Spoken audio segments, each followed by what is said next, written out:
Good evening, Mr. Anil Sardana, Mr. Ashok Sethi, Mr. David, Mr. Vivek Talwar, and Mr. Pillai, all my alumni colleagues, and the colleagues who worked with me, and the young generation and the families. It's really a great pleasure and an honor to stand in front of you. But after this eventful and cheerful evening, I'm wondering what to now, really the pressure is on me as to take you through without making it too dull or drab, because once you get into history, maybe that some of you may find it not so interesting. But I'll still take the risk and chance of going through some of the past. You see, for 100 successful years, I believe that every company which can do this has to have a very strong culture and value system. And rightly, absolutely rightly, whosoever has thought, I must compliment on saying invisible good. This invisible good, if one has to think, is far more applicable when we deal with transmission and distribution function. Because sometimes I feel that it doesn't get the kind of noticed, is taken for as available. Like everybody says that in Mumbai, people don't store candles. I mean, if the way power supply in the city is described as one of these sort of something to be really copied, something that is envied, that which is the best supply in the city, they'll always say Mumbai city. And Tata Power has a very large part to play in this entire business. If one has to, when I was looking at something, then I said that, look, there is a history. You have seen the AV, which talked about the current scenario and the kind of work that Tata Power has done. So I will indulge into taking you through some of the history and the event that I have witnessed during my work with Tata Power. So I'll just take you through some of the historical major events. So recently, I read somewhere, I mean, I do get some time to read now, is what is history? So a very noted historian said, it is a response to a challenge. In one sentence, if history is to be described, it is described as response to a challenge. And then I started, because sitting here, I was wondering what am I supposed to say and speak to you. We have seen Tata Power, history or the journey into T&D. I can separate it out into three phases. Just for the sake of, I have seen what changes have happened. And many of my senior colleagues who are present and the colleagues whom I worked will bear this with me. So we started Unit 5 in 79. And the growing demand, that means I can look at T&D growth up to 1997. Why 97 is significant? Many of you will know and will guess also, but I'll come to that later. Then up to 2003 onwards, what is the other phase? 97 to 2003-4 was one phase where we responded to a challenge in a different manner. And 2003 onwards is much more current and much more known to all of you. During the first phase, the emphasis was, as the load was growing up, Tata Power had to set up more receiving stations to cater to our licensees' demand as well as our own demand, Tata Power's demand. And the growth was more than 8%, 9% in suburbs, where BSS was catering, and in the BST area, it was around 3 to 4%. Apart from our own growth, which was averaging out to 5 to 6%. Now, that was a challenge. And Tata Power took that, first time realizing that, look, we need to expand ourselves into 220 kV. The decision to set up a ring in 220 kV was as early as 78, 79, when it was found that for this city to grow, the way city is growing, 220 kV ring is a must. So that is how the Tata Power embarked on expansion in the distribution and transmission network. After Saki, I think we put up Vikhroli, which was a challenge in itself. We are not getting land, and we are supposed to put substation only in that 18-meter line area. You can imagine the kind of challenge that we had. We had challenges all throughout working in public spaces, public roads, etc. Despite this, Tata Power was successful in trying to meet the demand of utilities in time. We've seen growth of followed by that in the north of Malad coming up in 86, 87. One of the first station which was completely remote. When we went for 220 kV, Tata Power was the first to really set up a 4-circuit tower, and remaining in the same corridor, we could meet the expectations and requirements of the utilities. From 97 onwards, we had another challenge, and that was because Dahanu was getting commissioned. With Dahanu commissioning, we realized the need for extending our own consumer base by expanding the network. Some of the stations like BKC, BMC, many of the stations were the outcome of our challenge to meet that demand, that the moment we knew that Dahanu has come up, Tata Power need to find its own consumers. And because of this, there was a major expansion in the network and substation that was taken up.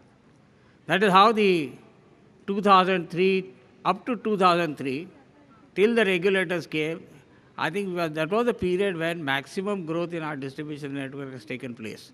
Because that is the way we reached far corners. I mean, somebody said SL World, etc. Yes, it was a challenge. We did have a challenge of crossing the creek and taking over that particular customer. And all throughout, Tata Power has responded. The culture or the tradition of Tata Power has been that whenever they have been faced with a challenge, coming particularly from the customer and licensee's requirement, we, Tata Power, has stood up and met the challenge in time. 2003 onwards, with the regulation, many of you know what kind of compulsions, what kind of difficulties have come up. But one thing I can add on my entire experience is that the consumers would never like to change over to anyone if they are extremely satisfied with Tata Power. And this, I think, is possible because of the kind of service, the kind of treatment that Tata Power has been able to extend it to its customer. Like, if I have to sort of look at it and sum it up, saying that what really has done Tata Power proud to enjoy this 100th year in which we are all here and trying to cheer up and really feel proud about it is, I think there are 3 or 4 things that were very important. One was a constant urge for keeping up with the latest technology. We always believed, we always took effort, we got sanctions, we took projects to keep ourselves extremely up to date on technology and remain a technology leader in transmission distribution also. The next was the kind of emphasis is on excellence in service, setting up performance standards. We set up even KID even before anybody talked about it. So the kind of norm for customer restoration, the kind of fault repair time, the kind of, some of the things, remarkable thing that I can recount is that when Dharavi, all 8 lines had collapsed and there was so much massive shutdown, Tata Power could restore it in remarkable and sort of less than 8 hours, which was itself a record and appreciation. Tata Power has received appreciation where we are doing 220 kV. A citizen of the city has written to Tata Power MD saying that the way your work is being done is exemplary and others should copy how the work should be done on the road. And this is on record. This is on record from a very senior gentleman in the city. That how Tata Power should be. For you, I can also tell you that Tata Power extended services to Uri hydro station. Some of my colleagues who are in distribution are familiar with it. Uri, which was at that time and still maybe as sensitive, ABB, who had supplied oil field cable, had walked away out of the project because of the security threat. NHPC was desperately trying to find out what to do with it. From where, I don't know, but they approached us. And 3 teams went to Uri after ABB had walked out, even under guarantee they were not prepared to. I've gone to NHPC office in Delhi when we had a meeting with ABB. ABB said, sorry, it's a risk to our people, we will not do anything. You take whatever action you want to take. Tata Power extended the service, and I'm telling you, after 2 or 3 teams visited, We set up the substation, and Uri, if it is running today properly, is thanks to Tata Power Company. NHPC chairman then, Mr. Yogendra Prasad, I think, was the chairman of NHPC. He wrote later to, I think, Mr. Engineer, RMD, saying that I never knew that such services existed in this country, and we are immensely thankful to you for providing such a kind of service, which has made it possible for us to put the station back. So, if one has to really look at the tradition of Tata Power, you will see there are so many things. And I think we can't forget 26 July. A direct witness to the 26 July, I was there. And the kind of service our people had done in restoration, not only of Tata Power, but extending immense help to Reliance, BSES, for restoration of the city. It took almost 7 to 8 days for the city to really come back to normal. We had one of the toughest times restoration of supply in the city was the 26 July flooding. And we learned so much from that particular flooding that after all, later on we took a lot of care in our own designs.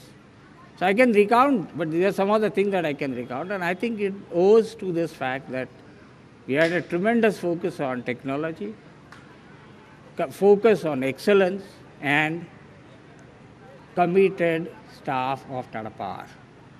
There's a tremendous commitment of Tata staff which has made it possible for us to sustain and really sort of establish a benchmark to say that what Tata Power is. Today Tata Power, everybody talks about Tata Power with respect, and I think we all owe it to our predecessors, seniors, leaders, who sort of, like Mr. Ashok Sethi said, Guru. There was kind of a mentoring without, today we call it mentoring, but I didn't realize that they were mentoring us. But definitely there has been a lot of mentoring that is possible. So all that I can say is that yes, with the current leadership and the kind of commitment and the talent that I have seen around today for even organizing this, Tata Power will definitely reach more heights in distribution in a much shorter period than what we were able to achieve in the past. I asked on the lighter side, when I saw the program, there is no time mentioned for how much to speak. I asked 3 minutes, 4 minutes, 5 minutes. They say, as long as you know when to stop, it is okay. So with this, I thank all of you once again, the entire management Tata Power team, for giving me and sharing some of my thoughts. Thank you very much.